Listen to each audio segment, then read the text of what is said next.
নামজারি করতে গিয়ে কেউ আপনার কাছে ঘুষ দাবি করলে আপনার আইনগত করণীয় কি? নামজারি শব্দটি বাংলা ইংরাজি মিউটেশন বা নামপত্তন। কোনো ব্যক্তি আইদার ওয়ারিশ সূত্রে, অর খরিশ সূত্রে, অর সরকারি বন্দোবস্ত সূত্রে, অর সিভিল কোর্টের কোনো রায় ডিক্রি মূলে কোনো সত্ত্বর মালিকানা অর্জন হইলেই তিনি নামজারি করার প্রয়োজনীয়তা উপলব্ধি করেন। এই নামজারি করতে গিয়ে যদি আপনি ঘুষের শিকার হন, সেক্ষেত্রে করণীয় হচ্ছে আপনি যখন নামজারির আবেদন করবেন, নামজারির আবেদনের স্ক্রিনশট বা প্রিন্টিং কপি সহ আপনার মালিকানার সকল ডকুমেন্টস ভূমি অফিসে জমা দিবেন।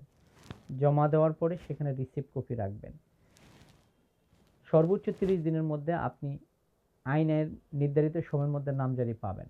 তবে আবেদনের মধ্যে জটিলতা রাইজ হলে 45 দিন পর্যন্ত টাইম এক্সপায়ার হতে পারে। কোনো ক্রমে 45 দিন পরে এক্সপায়ার হবে না।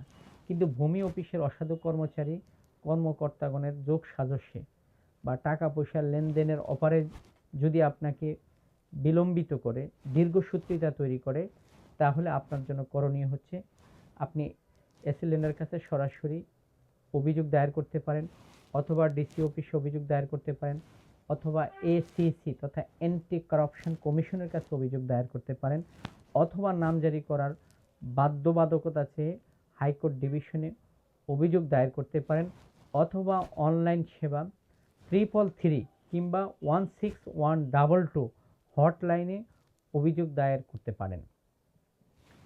এইভাবে আপনি প্রতিকার প্রার্থী হলে আশা করি আপনি আপনার আশানুরূপ রেজাল্ট পাবেন।